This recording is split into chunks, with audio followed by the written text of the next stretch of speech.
بسم اللہ الرحمن الرحیم۔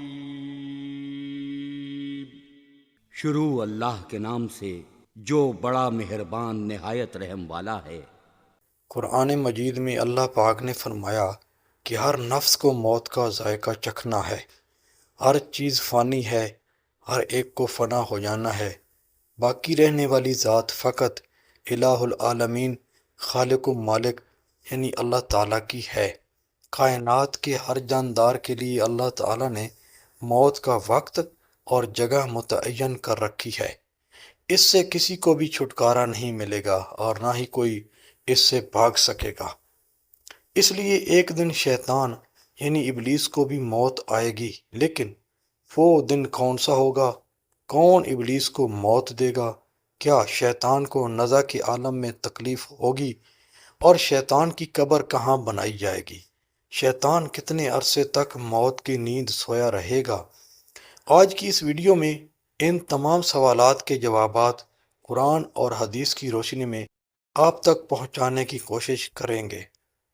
ناظرین، جب شیطان مردود کو اللہ تعالیٰ نے جنت سے نکال دیا تو اس نے اللہ تعالیٰ سے قیامت تک کے لیے مہلت مانگی کہ قیامت سے پہلے تک مجھے موت نہ آئے، لیکن اللہ تعالیٰ نے اسے مقررہ وقت یعنی ایک خاص وقت تک مہلت دی، جسے قرآن مجید میں یوں بیان فرمایا گیا ہے۔ اس نے کہا، اے پروردگار، لوگوں کے زندہ کیے جانے تک مجھے مہلت دے۔ فرمایا تجھے مہلت دی جاتی ہے وقت معلوم تک کے لیے۔ مفسرین کے مطابق وقت معلوم وہ وقت ہوگا جب حضرت اسرافیل علیہ السلام پہلی دفعہ سور پھونکیں گے۔ ناظرین گرامی، اسلامی کتب میں آتا ہے کہ قیامت کی نشانیاں جب پوری ہوں گی تو مومنین کی بغلوں کے نیچے سے ایک خوشبودار ہوا گزرے گی، جس سے تمام ایمان والے وفات پا جائیں گے، اور پھر اس کے بعد 40 سال کا زمانہ گزرے گا کہ جس میں کوئی بچہ پیدا نہ ہوگا، یعنی ہر انسان کی عمر کم سے کم 40 سال ہوگی۔ کیونکہ سب مسلمان مر چکے ہوں گے، اس لیے زمین پر کفار اور مشرکین ہی رہ جائیں گے۔ اسلام کی معروف کتاب تفسیر در منصور میں لکھا ہے کہ جب مومنین کی وفات کو 40 سال گزر چکے ہوں گے تو پھر حضرت اسرافیل علیہ السلام پہلی دفعہ سور پھونکیں گے، جسے نفخہ اولا بھی کہتے ہیں۔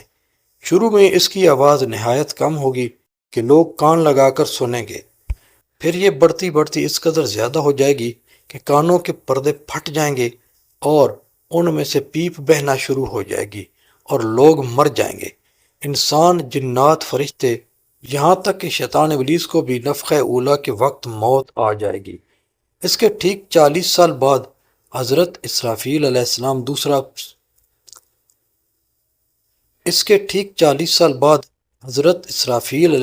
دوسرا سور پھونکیں گے تو پھر تمام مردے زندہ ہو جائیں گے اور قیامت قائم ہو جائے گی اور میزان لگے گا، یعنی نفخہ اولا کے وقت ابلیس کو موت آئے گی۔ نفخہ اولا اور نفخہ ثانیہ کے مابین 40 سال کا عرصہ ہوگا، اور یہ کہ ابلیس 40 سال تک مردہ رہے گا۔ ناظرین، کیا آپ جانتے ہیں کہ ابلیس کو موت کیسے آئے گی اور شیطان 40 سال مردہ حالت میں کہاں گزارے گا؟ اس سلسلے میں حضرت کعب احبار رضی اللہ تعالیٰ عنہ کی ایک مشہور روایت ہے۔ حضرت کعب رضی اللہ عنہ فرماتے ہیں کہ جب حضرت ابو البشر یعنی حضرت آدم علیہ السلام کی وفات کا وقت قریب آیا تو وہ پریشان ہو گئے اور اللہ پاک سے عرض گزار ہوئے کہ اے اللہ، میری موت سے میرا ازلی دشمن ابلیس ملعون بہت خوش ہوگا، کیونکہ میں مرنے والا ہوں اور وہ قیامت تک زندہ رہے گا۔ اسی وقت ملک الموت حضرت اسرائیل علیہ السلام حضرت آدم علیہ السلام کی خدمت میں حاضر ہوئے اور فرمایا کہ اے ابو البشر، آپ وفات کے بعد جنت میں رہیں گے، جبکہ ابلیس قیامت تک دنیا میں رہے گا، اور پھر قیامت سے 40 سال پہلے اس کو ایسی موت آئے گی کہ وہ پوری دنیا کے انسانوں کی موت کی سختی اور تکلیف کے برابر موت کی تکلیف برداشت کرے گا، اور پھر جہنم ہی اس کا مستقل ٹھکانہ ہوگا۔ حضرت کعب رضی اللہ تعالیٰ عنہ مزید فرماتے ہیں کہ حضرت آدم علیہ السلام ملک الموت سے فرمانے لگے کہ مجھے ابلیس کی موت کا منظر بیان کرو، تو ملک الموت نے ابلیس کی موت کا حال بیان کرنا شروع کیا تو وہ اتنی دردناک موت تھی کہ حضرت آدم علیہ السلام اپنے آنسوؤں پر قابو نہ رکھ سکے۔ لوگ حضرت کعب رضی اللہ تعالیٰ عنہ سے کہنے لگے کہ ہمیں بھی ابلیس کی موت کا کچھ حال بیان فرمایا جائے۔ لوگوں کے اصرار پر حضرت کعب رضی اللہ تعالیٰ عنہ ابلیس کی موت کا منظر کچھ یوں پیش کرتے ہیں۔ اللہ تعالیٰ ملک الموت سے فرمائیں گے کہ میرے غیظ اور غضب اور غصے کا لباس پہن کر جاؤ اور ابلیس کی روح قبض کرو، اور ابلیس سے تمام انسانوں اور جنوں سے زیادہ سختی کرنا۔ جب ملک الموت غضب اور غصے سے بھر کر بہت سے فرشتوں کے ساتھ ابلیس کی روح قبض کرنے آئیں گے تو جو بھی آسمان اور زمین میں سے ان کو دیکھ لے گا وہ فوراً ہی مر جائے گا۔ جب ملک الموت ابلیس کے پاس پہنچیں گے تو وہ داڑیں مار مار کر رونے لگے گا۔ پھر شیطان کو موت کی تکلیف دی جائے گی جو ساری مخلوق کی موت کی تکلیف سے زیادہ ہوگی۔ اس کے بعد ابلیس گھبرا کر مشرق کی طرف بھاگے گا تو کبھی مغرب کی جانب، لیکن ہر جانب اپنے سامنے ملک الموت کو پائے گا۔ سمندر میں چھپنے جائے گا لیکن سمندر اسے جگہ نہیں دے گا۔ ابلیس آسمان کی طرف بھاگے گا تو وہاں مقرر فرشتے اس کو آگ کے کوڑے ماریں گے۔ جس کے بعد شیطان حضرت آدم علیہ السلام کی قبر پر جائے گا اور حضرت آدم علیہ السلام کی قبر کے پاس کھڑا ہو کر کہے گا کہ اے آدم، تمہاری وجہ سے میں ملعون اور مردود بنا، کاش آپ پیدا ہی نہ ہوتے۔ پھر ملک الموت سے کہے گا کہ کتنی سختی اور تکلیف کے ساتھ میری جان نکالو گے؟ تو ملک الموت فرمائیں گے کہ ان سب کی موت سے کہیں زیادہ تکلیف اور سختی کے ساتھ۔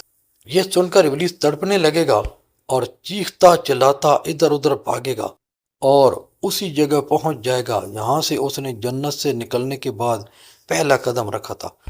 وہ جگہ آگ کے انگارے کی طرح سرخ ہوگی، زمین چنگاری کی طرح ہو جائے گی۔ یہاں زبانیہ نامی فرشتوں کی جماعت شیطان کو زنبوروں اور آروں سے چیرے گی، اور جب تک اللہ پاک چاہے گا اس وقت تک ابلیس حالت نزع اور موت کے غصے کا شکار رہے گا، اور وہاں جہنم کی سنڈاسیاں لگی ہوں گی۔ ان سنڈاسیوں سے تڑپا تڑپا کر جان نکالی جائے گی۔ آدم علیہ السلام اور حضرت حوا علیہ السلام سے کہا جائے گا کہ ذرا اپنے دشمن کو تو دیکھو کس طرح ذلت کے ساتھ مر رہا ہے۔ وہ دیکھ کر کہیں گے کہ یا اللہ، تو نے ہم پر اپنی نعمت مکمل فرما دی۔ انہی جہنمی گڑھوں میں ابلیس 40 سال تک مردہ رہے گا اور یہی اس کی قبر ہوگی۔ پھر 40 سال بعد دوبارہ حضرت اسرافیل علیہ السلام سور پھونکیں گے تو تمام مردے زندہ ہو جائیں گے اور حساب و کتاب کا عمل شروع ہو جائے گا۔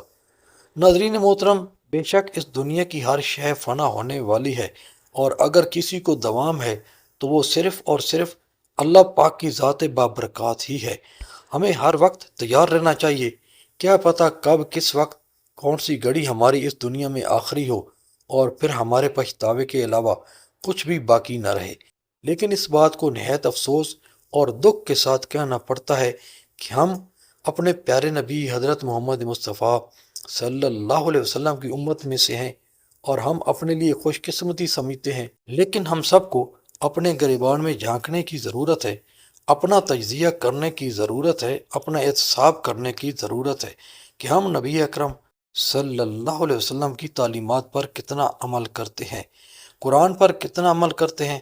رات کو سونے سے پہلے تھوڑی دیر کے لیے اپنا احتساب کر لیا کیجیے کہ آج صبح سے لے کر شام تک میں نے اللہ تعالیٰ کی کتنی نافرمانی کی ہیں اور کتنی فرما برداری کی ہے، اور اس بات کا عہد کر لیا کریں کہ جو آج کے دن مجھ سے کوتاہیاں ہوئی ہیں وہ کل سے نہیں ہوں گی۔ انشاءاللہ وہ دن دور نہیں کہ جب آپ کی زندگی بدل جائے گی اور آپ دین حق کی راہ پر چل پڑیں گے۔ آخر میں ہماری دعا ہے کہ اللہ پاک ہم سب مسلمانوں کو دین اسلام پر چلنے والا بنائے اور ہمارا خاتمہ دین حق پر ہو، آمین ثم آمین۔ جی تو معزز دوستو، یہ تھی ہماری آج کی ویڈیو۔ اس حوالے سے اپنی آراء کا اظہار کمنٹ سیکشن میں ضرور کیجیے گا۔ اللہ تعالیٰ آپ کا اور ہمارا حامی و ناصر ہو۔